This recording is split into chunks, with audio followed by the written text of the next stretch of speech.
you have something in the background that's Yeah, we're getting feedback. Yeah, we're getting feedback. How? Okay, Like, how do you mean? There was music or something, TV maybe. Yeah. Yeah. Oh, no, the TV's off. Okay. Or it was Is my something son about. listening? Are you on your mobile listening to? Oh, have you got your ear? I've got AirPods in. You've got your AirPods in. They You can can hear hear it. So that's a negative, mate. Sorry. All right. We are live, so we are going to start the intro in 5, 4. Maximize this. 5, 4, 3.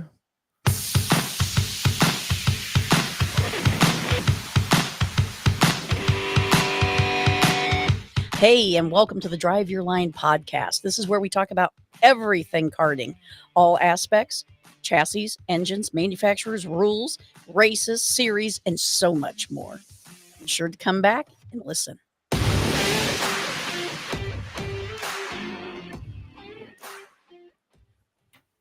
Hey, everyone. Welcome back to the Drive Your Line podcast. I'm your host, Christy Cox, and I am happy to bring you another episode. Have we been doing this year? I think we're at a year, maybe a little bit over. We've had some interesting guests on our podcast. We've had Lake Speed, we've had Lynn Haddock, we've had Scott Grenier, we've had several road racers, we've had some sprint racers. I really want to start digging into some of the dirt background, some of the dirt racing, some of those events here throughout the country. I think that's one of the largest segments of our racers in the United States as far as karting. And I know it's unique to a very unique portion of our market here.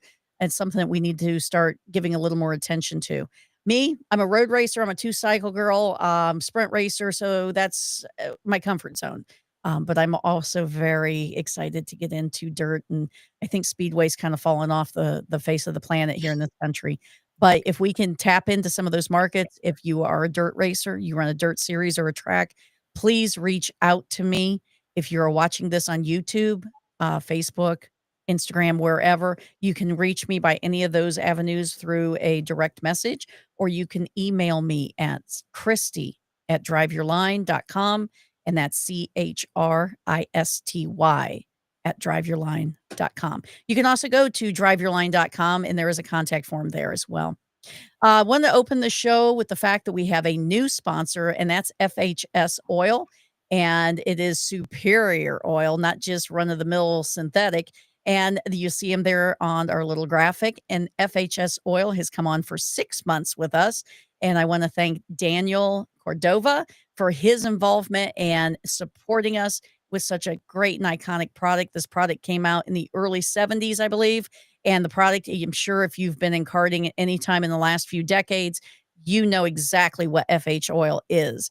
And if we can keep FHS oil in the forefront and get those 4-cycle people and 2-cycle people to use it and find out what a superior product it really is, they'll find out it truly is superior synthetic lubricant.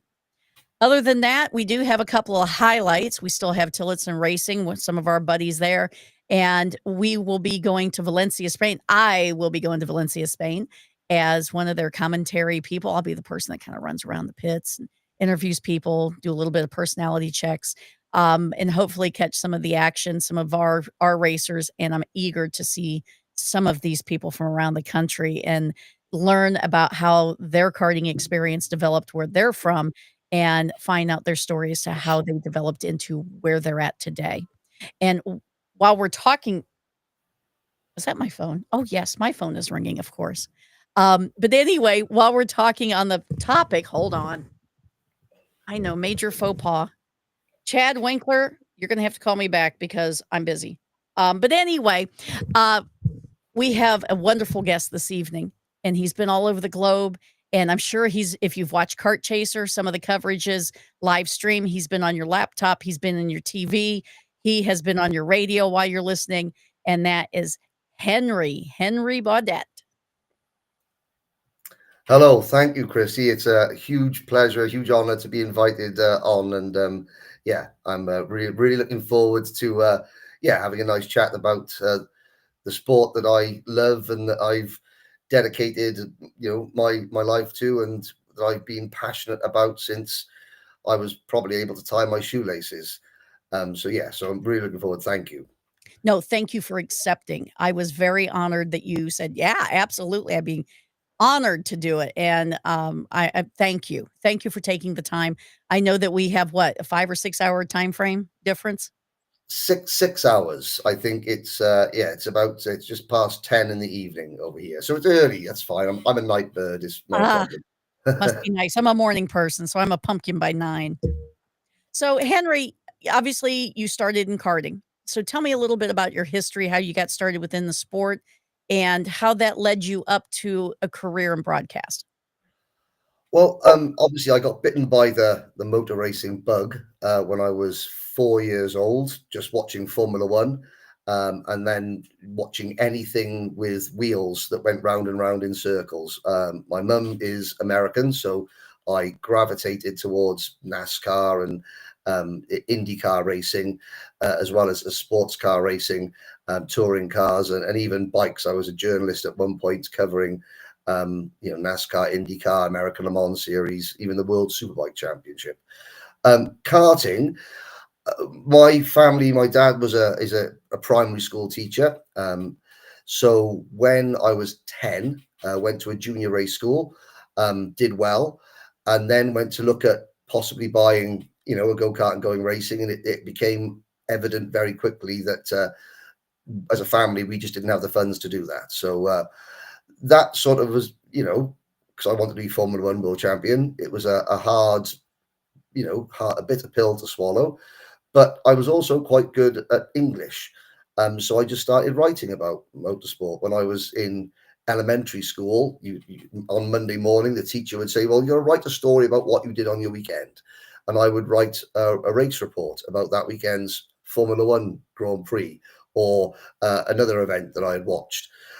So that was sort of my start in journalism. But when I was 15, I went and started work at an indoor kart centre in Cardiff, South Wales, called the Raceway Cardiff, as a track marshal, and worked my way up from marshalling to timekeeping, race directing, and that really gave me a wonderful insight into how karting works on one level.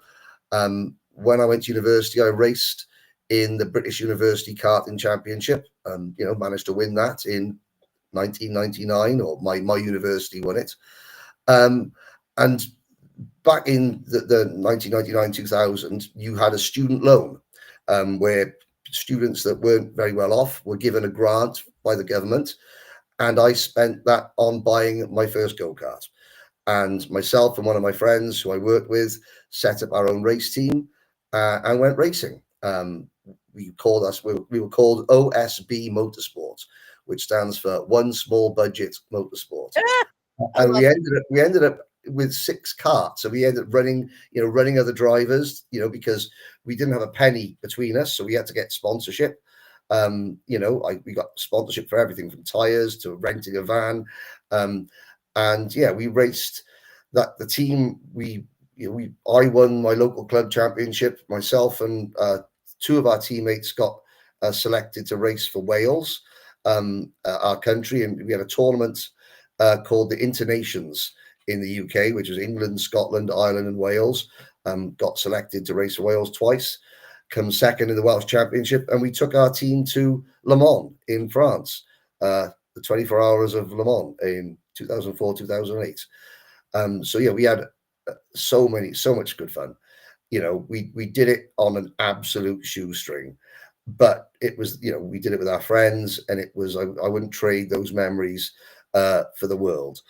My credit cards took about 10 years to recover after it, but it was a family thing, and it was really good. But then during that time, I was also doing a bit of work at my local circuit then called Landau, and I was running the front office, and I took a phone call randomly on a Tuesday morning in 2005, and on the other end of the phone was a lady called Carolyn Hoy, and she ran the BRDC Stars of Tomorrow Championship, it was called initially Champions of the Future, and it's the championship that Lewis Hamilton got his break in.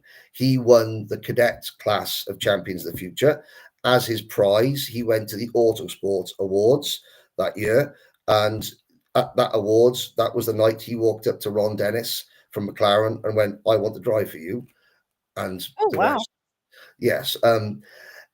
So that weekend, Stars of Tomorrow were coming to my circuit, and Carolyn Hoy on the other end of the phones went, "We lost our commentator last year. Do you use a local commentator?"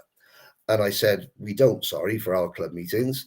And she was like, "Do you know anyone who could possibly do it?" And I just, without thinking, I just said, "I'll give it a go." And she sort of said, "Really?" And I said, "Well, I race." I was working as well as a motorsport journalist at the time, an online journalist for a website called www.crash.net. I Yeah. explained that to her. I said, so that was Tuesday. She said, "Okay, fine." Saturday morning, I turned up at the circuit. She gave me a clipboard, a paper entry list, a wired microphone, and a step ladder, and Oh my said, goodness. "Okay, on top of the timing building, that's you. Go." And so I got there, thought, "Okay," introduced the event. The very first race I commentated on was a JICA Heats Junior Intercontinental A. Yep. I And remember it well. in the last corner of the last lap, a young driver called Oliver Rowland drove around the outside of another young driver called Jack Harvey to take the Mm. win. And I didn't have a clue whether I was doing well or not. But at the end of the weekend, Carolyn came to me and said, "Do you want to do this for us full time for the rest of the season?" And I was like, "Yes." Because I learned that it was much better coming away from a kart track with extra money in your pocket Then than yes. coming away with a kart track with no money in your pocket, which is what I was used to. So that was 2005, and that's where I started out in commentary. Just purely by chance. So as an ex-racer yourself, Yes. and the whole JECA era, I remember that. Wow, Yep. that definitely jogged some memories. Um, so you got in on the tail end of Formula A, right? Yes. It was ICA in the UK. Yep. And those, you can still hear the engine Oh, screaming down the main street, best, and then best sound in the world. suddenly something would go ping, and then somebody get jettisoned into the tires. They were, they Somebody had some upper leg bruising after that event. oh yeah, I mean, it's that first event, a young Stephen Wilson, the younger Yep. brother of the late Justin Wilson, was racing, and so was Henry Surtees, the son of John Surtees, who was sadly killed a few years later. But Stephen crashed and literally had to go to hospital, and then staggered back from the hospital with plasters and bandages to sort of wedge himself back into his cart so he could carry on racing. They were drivers that made of tough stuff. So you'd made the transition from race to report, and Yep. that's kind of taken you all over the world, right? Yeah, I'm so fortunate and lucky. I don't feel as though, what have I done to deserve this life? I keep telling my son, who's 16 now. He's just turned 16, and he plays basketball and he's starting to play golf. And I said, sports can take you to amazing places, Oh, and if you do something that you're passionate about, then it's true. You'll never do a hard day's work in your life. And you're joining me in a small flat or apartment, and I say to Henry, we may not be rich in terms of our bank account, but in terms of experience, life experience, people that we've met, places I've been able to take him, that's sometimes more important. But yeah, no, I've been all over the world. The Caribbean, South America, North America, Asia, yeah, all throughout Europe. It's been, it's been a journey. Is there any place that you haven't gone yet that you want to cover a race? I would dearly like to go to Japan and cover a Rotax race out there. I'm working with the Japanese, Rotax distributor to make that happen. If not this year, then next year. Australia and New Zealand. New Zealand and Wales, where I'm from, are the only two countries in the world where there are more sheep than people. So I feel as though there's a connection there. And I'd like to do, I've been to Brazil to do the Rotax Grand Finals. I'd like to do the South American International Trophy out there. I think it's in Ecuador this year. So, yeah, there are 210 countries or something like that in the world. And there's karting in nearly 200 of them. And if there's karting, I want to be there. I was told at one time, fairly recently in the past year, that we have over 17 million go-karters worldwide. Would you consider that an accurate assessment? Yeah, so funny you should mention that. To start with, talk about karting community. I've got a shirt on here for a British karting community called Karting Armchair Experts on Facebook. It's run by a great guy called Gary Pickard, who's just enthusiastic, and it's they got members from all over the world. A lot of them are grassroots racers, and it's a place to go to just ask questions, to share experiences, let people know what you're doing, and it's all incredibly positive. Which is strange. I would say that is accurate. I've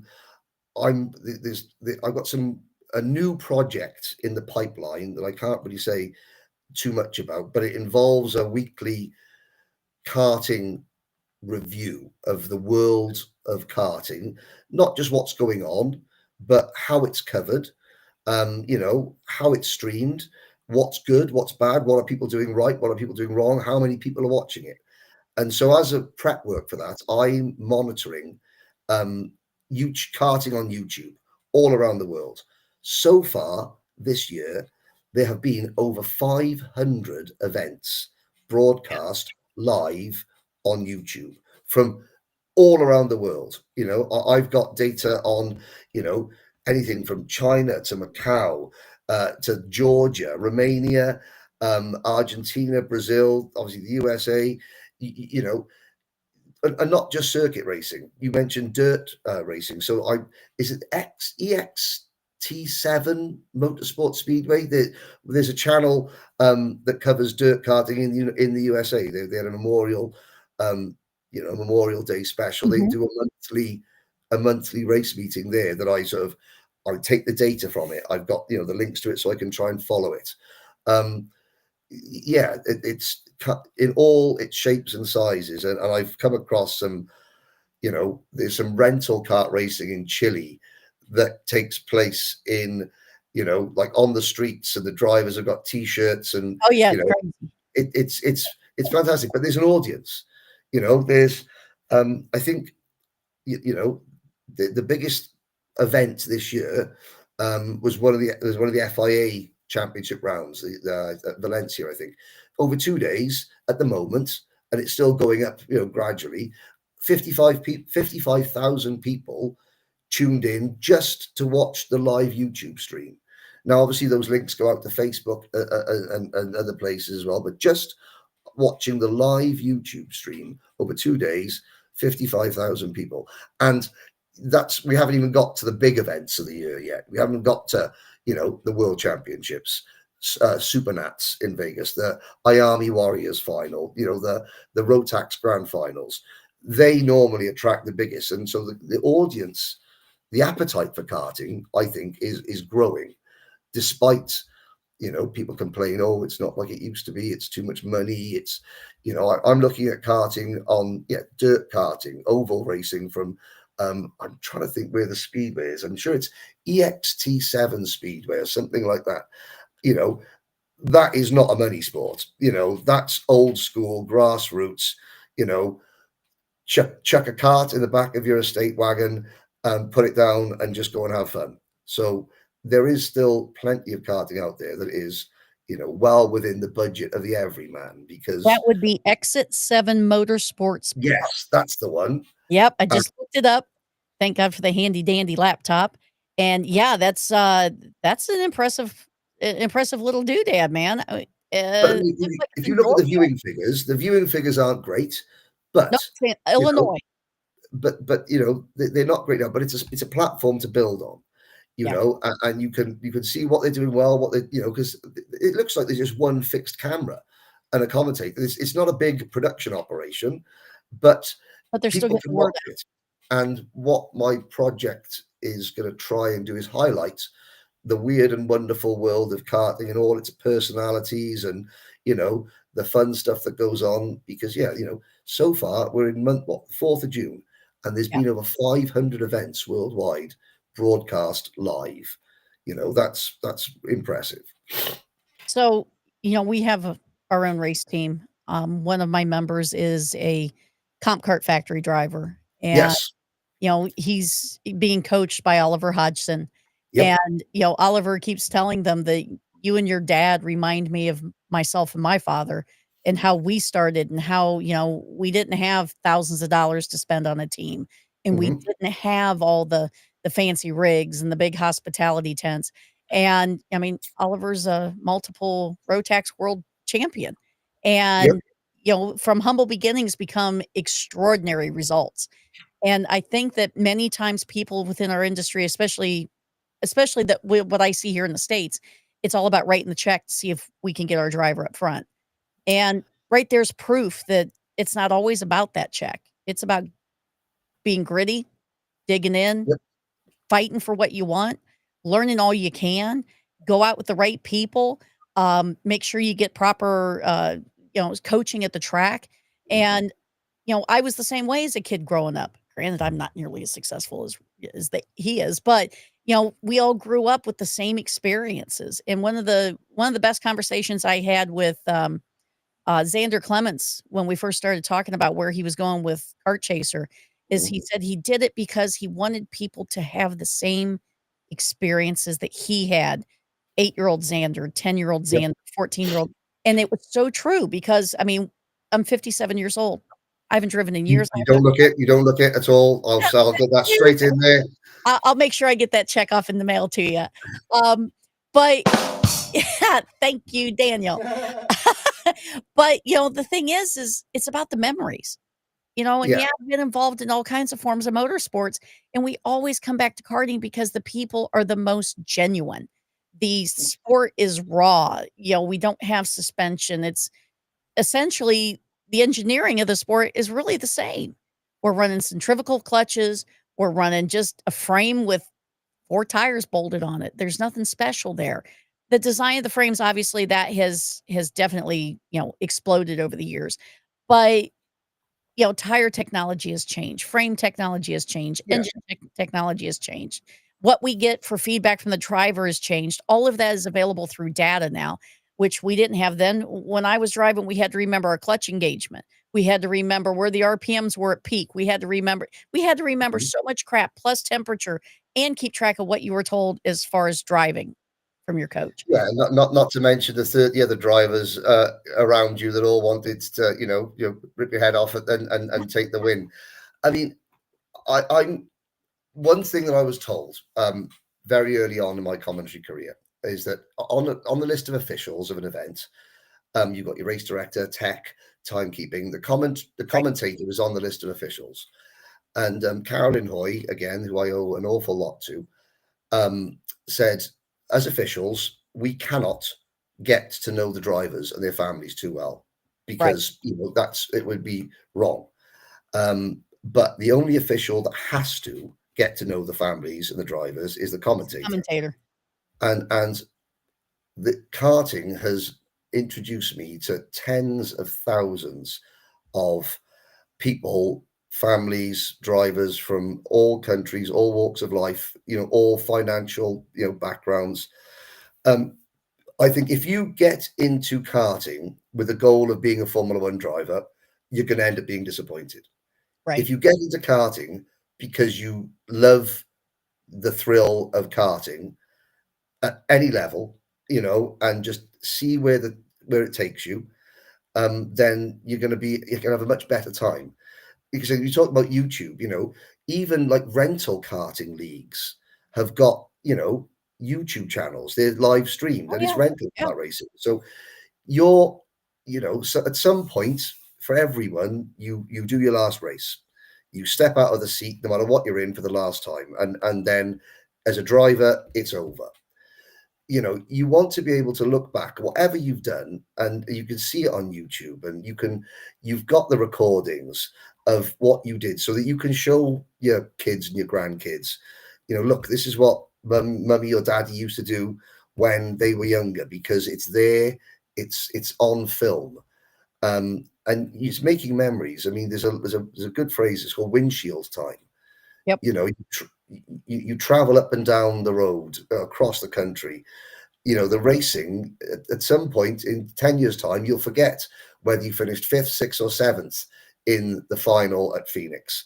But you might remember the laughs and the stories and the jokes that you had with your parents driving, back home for 12 hours, 15 hours, 20 hours, whilst you're looking out the windshield of your car, your van. And those memories are more important than anything. And that's, what, try and impress upon, drivers. Look, love the sport, see where it can take you. There's lots of opportunities, whether it's behind the wheel or, in the motor racing industry as a whole. If you love the sport, everyone loves the sport. When they get into karting, you have to love it because it's an investment. Yeah. I hate We're it still when competing you, for a cheap yeah. trophy, and it's still amateur. It's still an amateur sport. It's everyone who steps in a kart loves it at some point. I hate it when you see people get so disillusioned because they had a dream that they're going to be a Formula One driver. It was all or nothing, and then they realize that, it's not going to happen, and they just walk away from it. And you lose them to the sports completely. That's sad. And karting has got, there's elements of karting that needs to change, to work on. And I think one thing in the United States that is really positive is that karting is now being seen or being referred to as a career in itself, as a driver. Karting in Europe, the FIA, it's treated as a stepping stone. It's just a stepping stone into cars. Right. Well, that's wrong. Karting is a sport within itself. And if it's treated and, if it's promoted as a sport within itself, you will find more and more drivers becoming professional paid kart racers. And that's something that I think is the United States are well ahead of the game. In Europe, you've got the KZ factory drivers, but that's pretty much it. Now you're seeing more and more drivers in the States, in the early to mid 20s, staying in karting and being paid to race karts, which is good, which is what the sport should be looking to achieve. Create a platform where drivers can earn a living racing karts, because the more drivers that earn a living racing karts, that will expand outwards, and you'll have more people earning a good living running the karts, running the teams, promoting the events, covering the events. The audience will grow, etc., exponentially. It's a long process, but I think the USA, courtesy of, I have to say, with Kart Chaser leading the charge, have got are well ahead of everybody else on that side of things. I think that Kart Chaser definitely cracked the shell, so to speak, when it came to bringing us into what would be mainstream media for us. But they are leading the charge, and thankfully for Trevor and Xander, they came up with this concept, they executed it, and now it's grown into this. I'm not going to say juggernaut, but they definitely control their growth. But their stuff is expensive. I mean, the equipment that they have, plus the motorhome is their HQ, the trailer, they bring it all. It's all self-serving. And, it's very hard for some promoters to get their head around what that costs. Sadly, there's the price of doing business in the karting industry, and it's not cheap. Just because we No. don't get paid to do this, like we probably should in many cases, doesn't mean that the show is inexpensive for anybody. I think that one of the hardest things for parents to really understand is, one, it's just a go-kart. No, it's not just a go-kart. It's a community, it's a society, it's an experience, it's a learning curve, it's a tool that you're going to use for many years in your life, not just in the driver's seat. There's so many life lessons that are learned on the road, going to these other events, the relationships that you make. I mean, you can probably say the same thing as I say. I have a lot of friends that are lifelong friends due to my first year in karting. Yeah, no, absolutely. Karting teaches, kids from a very young age that, life's not always fair. You don't always get what you want. You have to work extremely hard, and some days your very, very best isn't good enough to win. Oh, It, it's Karting breeds very intelligent young men and women because it's an adult sport. When you look at a karting paddock, you look at the art, the tractor trailers, the data banks, the coaches, every single thing that, say, a mini Swift driver or a micro Swift driver, 8 years old, has to go and give detailed debriefs and focus on tire temperatures, engine revs, carb settings, looking at the data traces on the feedback, and they're 8 years old. And then they go out and they produce some of the best racing of any kind, in the world. I would put an exciting kart race right up there for drama. I mean, you look at the the Pro Shifter final from Supernats last year. yeah. That was pure. It was That excellent, was a high barn quality burner right to the end. drama. It was drama, excitement, action. You compare that. I would put that up to a lot of most. It's more exciting than most NASCAR races this year. IndyCar races. There are Formula One races that are nowhere near as exciting as that one race was. And I think the promoters, they're always looking at their bottom dollar, but as the sport grows and as the audience increases, then more eyes, and suddenly, something that we haven't had for quite a while in karting. You're getting people who aren't involved in the sport coming as spectators to watch. I noticed that there's a driver merchandise stand now. Get Pride, you can buy driver merchandise. And it's not just mum and dad who are buying it. Yeah, it's an opportunity for people to become a fan of a driver, even though they don't know that driver in terms of personally, because they're seeing them. And then you get more people watching, and you get more people coming to the events, and there is a growth. I mean, you look at how NASCAR got so popular in the mid-90s. How did it become so popular? How did it go from a southern-based sport to the huge success that it was? Because NASCAR promoted the drivers. They took the helmets off. You saw the faces. The drivers became characters, of the Intimidator, Jeff Gordon, the good guy, the bad guy, the Man in Black, the Rainbow Warriors. You had Iron Man, Terry Labonte. You had all these characters that people invest in. People cheer for other people. If they think, oh, I like that guy on the interview, that girl on the interview, they're funny. I like the way they race. I'm going to support them. That's how you grow, in my So opinion. you do a lot of interviews, and being somebody who's been in PR for quite a long time, Mhm. there's certain things when someone gives an interview that I key into, and either it's for a good reason or a bad reason. When you interview a young driver, what's the advice that you would give them? Things to do, things not to do.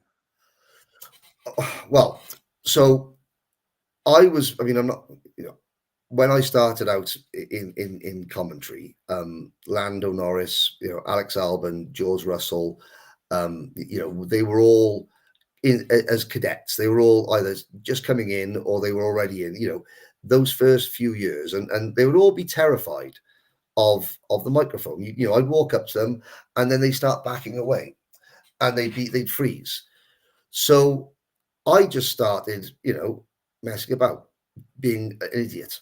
You know, at the Rotax Grand Finals, I've got this huge Viking hat, these massive Welsh glasses, and I bounce around the paddock, you know, looking like a fool, but it helps relax people. So I say to the kids, look, it's just me and you having a chat.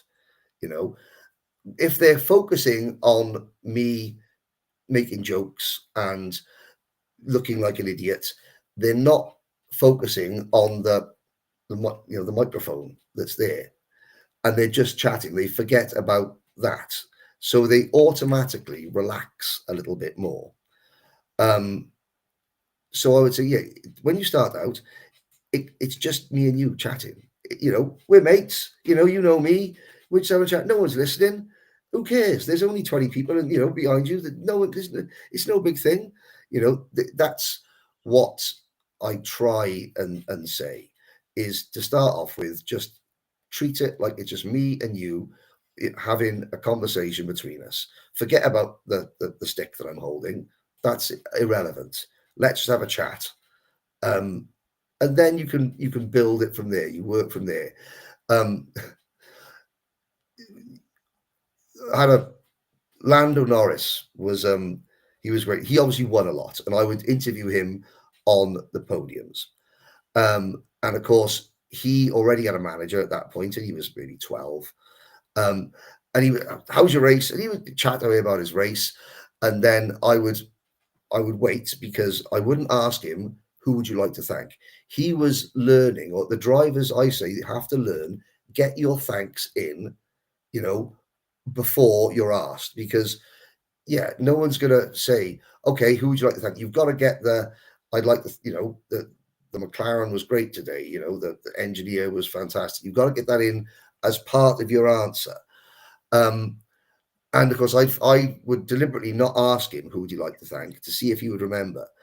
And I would say, oh, thank you, Lando. And I'd move on. And then suddenly, I don't know, this little hand would come up, and he would drag it back, and I'd like to thank the team, my mechanic, Mega Man, Andy Potter, and all the guys, and gradually, it became a bit of a joke.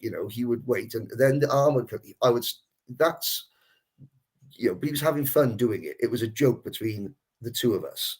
So he felt more confident speaking up, reaching up, grabbing him. Oh yeah, sorry, don't speak to him yet. I've got to do what. That is a good lesson, to learn. Learn how to incorporate your thanks into your answers, and that comes with time. But always remember, be grateful. It matters. If you get that part of your driving or your racing persona nailed when you're in karting, which in the greater scheme of things, Formula One teams don't hire people because you won the FIA European Championship round 2. They don't. But when you do get to the stage of your career, if you're lucky enough, where professional motorsport teams, car racing teams, sports cars, whatever, are looking at you, if you have perfected the art of being outgoing, personable, chatty, and media savvy, then that will help. And the other thing I say to the drivers, be yourself. Be yourself. Let your personality come out. Don't be afraid to do something that you think might be. Put a pair of sunglasses on the podium, even though the podium's inside and it's dark, because you're a cool kid. Do it. Be yourself. Learn how to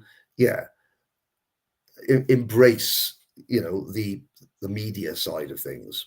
Don't be scared of it, because you need to be able to sell yourself as a driver, because self-promotion is an art. You've got to. I know thousands and thousands and thousands of really talented drivers, but the ones that get ahead are the ones that go out and work the extra mile. I mean, there's a driver called Tom Ingram in the UK.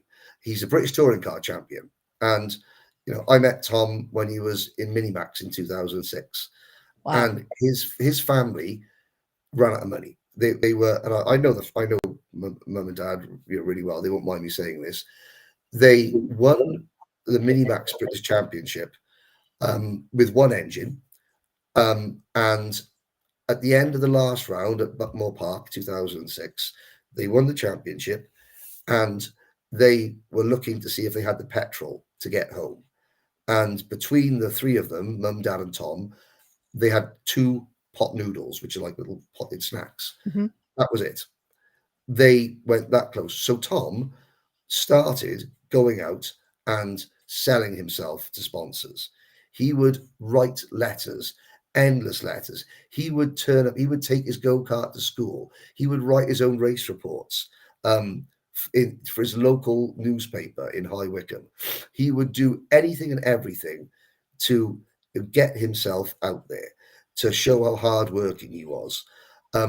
He ended up getting sponsorship from his dentist, of all people. Now, Oh my goodness. dentistry and motorsport, not really big, but the dentist didn't invest in Tom Ingram because he was going to get a return on his investment. He invested in him because he was such a nice, hardworking young driver who was talented, who went on to become a British touring car champion, with zero money behind him. So things like that. It does really work.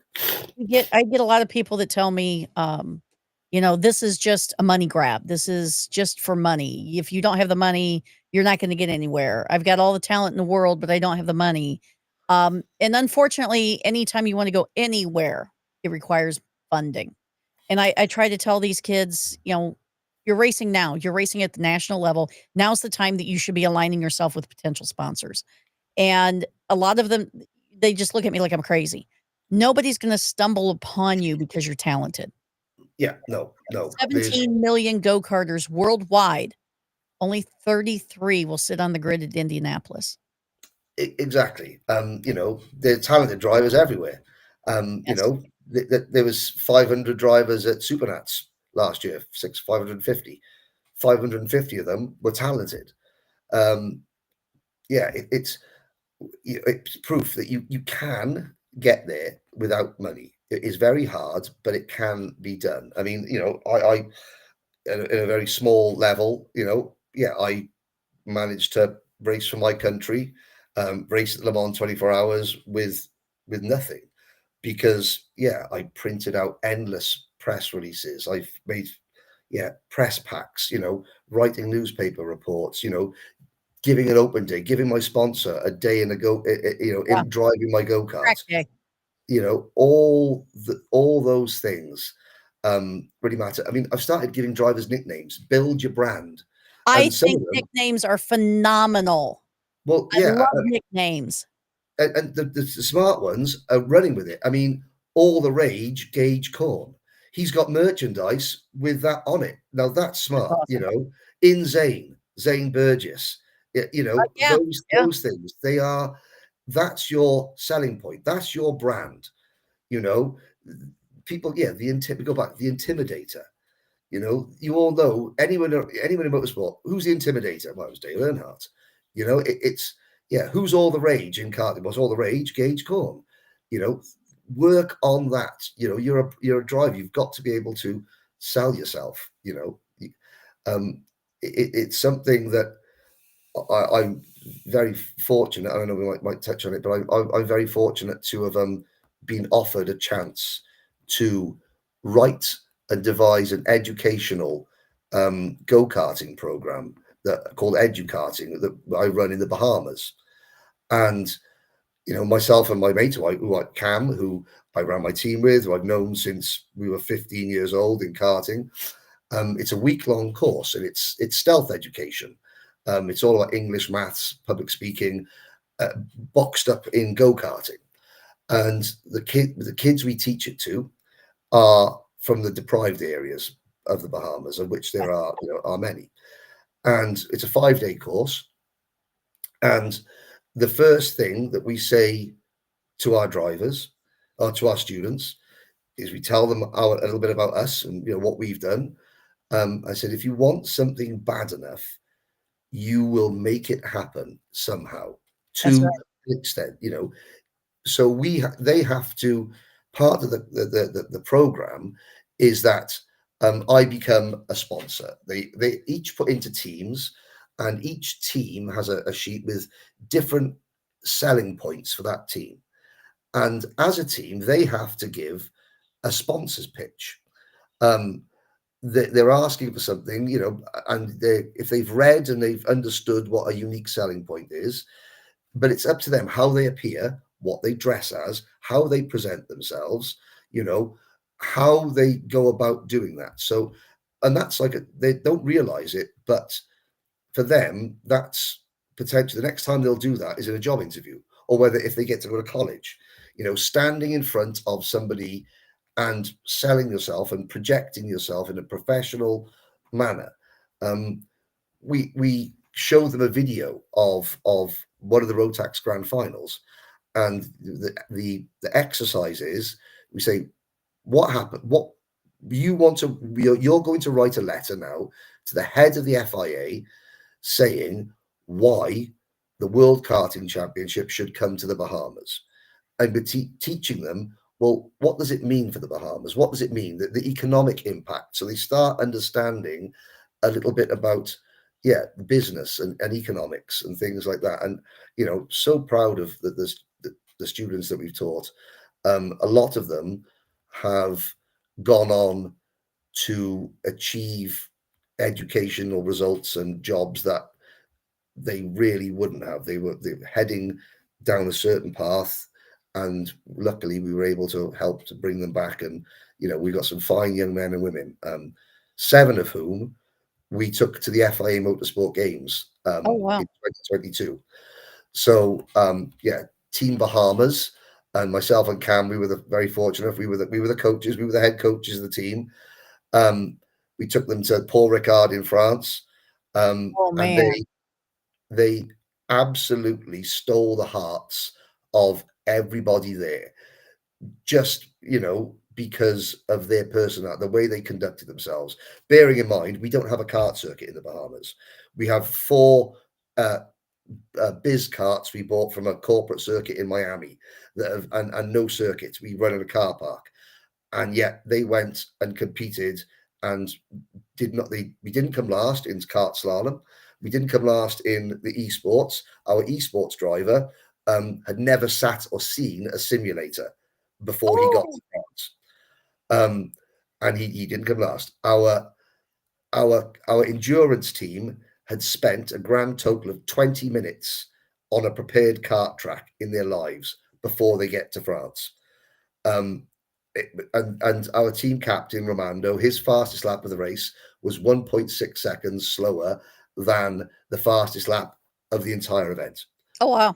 And that's after 20 minutes in the rain at Sandown Park in the UK. They arrived at Heathrow on Sunday morning in the middle of an absolute torrential rainstorm. We got them to a kart track where they almost drowned, and they drove on a kart track, an actual kart track, for the first time. We dried them off, and then on Monday we got a train to south of France. None of those drivers paid a penny. It was, we paid for it all through government funding, which eventually turned up. But they wanted it bad enough. They worked so incredibly hard to get through the selection process, because we went through a vigorous selection process with all our best students from the 10 years that we ran, or the 8 or 9 years that we'd run the course. And they proved it. And we said they wanted it bad enough. They made it work. One kid who went, he had to be at the car park where we were doing our training. He had a 3-mile walk. He had to be there at 9 a.m. He was there at 9 a.m. every single day after a 3-mile walk in the Bahamian heat, because he wanted it, because he bought into what we were trying to teach them. And eventually some of them never left the island of Providence, never left Providence, which is the island that Nassau is on. And suddenly, so we had to get passports. Their lives, I think, were changed massively. It sounds like it. it's such a shame that the government promised lots of funding that never quite materialized. So that project is on hold at the moment. There's Mhm. still educarting events going on in the Bahamas, but it's not. Myself and my aunt Cam, we are standing back for the time being until such time where we can actually go and teach and then train the drivers to actually race, because we were given FIA accreditation by Jean Todt in 2014. We ran a karting workshop for him in Nassau. He came to Nassau to visit us, and we showed him the program. He gave us FIA accreditation, which is wonderful. The Prime Minister at the time promised $10 million to build a racetrack and a kart track. Well, politicians, all over the world say what they say and what they do are very different. But yeah, no, it's a fantastic. That's probably what I'm most proud of. So when you've traveled all over the world, you've been associated or affiliated one way or another in various organizations throughout the industry. Yep. What do you think is the biggest challenge our industry faces, regardless of location? I'm sure the challenges are pretty universal. Keeping control of the costs. If, for example, if you have a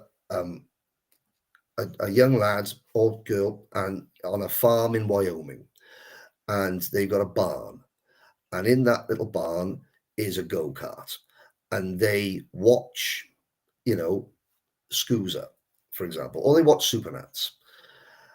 If that, and they have a dream, they think, do you know what? We want to do that. That's our dream. We want to travel once a year to go to Las Vegas and race against the very, very best. If that dream becomes impossible, then we've lost something from the sport. We have to maintain at some level, it being aspirational to the blue collar, the everyman. Yes, the top level of karting should be expensive. It should be, because it's so technologically advanced. It's like a mini Formula One. The trucks and the data, that should be expensive, but that's not grassroots. Yeah, like that Exit 7 Motorsport. Some of the I'm going to be in Texas in August commentating on the Texas karting league, which is that's grassroots. Right. That level, the grassroots level, has to be attainable to a family and who are on the average national wage. To go, and if you can't afford to have a go-kart and go to your local track once a month for one weekend on an average salary, then there's something wrong. And we have to be careful, because there are signs that things are slipping a little bit. Not everywhere, but to race at a club level, with your own equipment, has to be attainable for the average national wage. When I raced, a lot of the parents of the drivers were garage mechanics. They were, they had their own. Now your average garage mechanic can't afford to race. Right. That's a worry. Well, I know in this country, we have a problem with developing clubs. When I was a kid, we had probably 7, 8 racetracks between Ohio and Eastern Pennsylvania. And we would find our way there between nationals or regional races. And actually, those were the most fun, because you weren't on tweak mode. You weren't on, you didn't have the same mindset as you do as a national. And I think that we've kind of lost our way in this country in supporting these clubs and creating new clubs. A lot of times, an old saying is good promoters weren't good racers, and good racers aren't always good promoters. And those are there are a few, but they're not the norm. And I think many times that we have people running clubs that really don't know about the sport. So they don't know what direction to take that club in, what to focus on. But I do agree at the grassroots level, it is getting expensive. I mean, I'm a comp cart dealer. I've sold a Yeah. lot of brand new chassis to people that just started in motorsports. And obviously we try to sell used chassis, especially if they're coming out from under our team kids. And, we know it's been maintained well. We know the history on the chassis. So we're able to manage at least any bends or tweaks and get the person through it. Or we just tell the guy, hey, we'll make you a smoking deal. It's not going to be the fastest thing on the track, but it will definitely get your feet wet. I think that we've lost focus many times, especially the consumers, because we've trained our consumers instant gratification is the biggest, the best. If I buy the best, I'll never be disappointed, right? But then they find out 2 years down the road that they spent a lot of money. And Yeah. now they're struggling to try and keep up with the Joneses at the track. Um, I think that there's a fine line that sometime we need to introduce a race class that's possibly less expensive. I don't know what that is. I'm a firm believer that I don't support engine packages that do not support our industry, i.e., in this country, it's Harbor Freight. They give no money to our industry. I've sent emails to the CEO. I don't know who answered them. But it was not a conversation which they were interested in engaging in the sport at any level. The content was more or less, we've already got that market. We don't need to invest anything. Yamaha kind of had that same marketing model for many years. They were the only piston port to 100cc engine package out there for many years.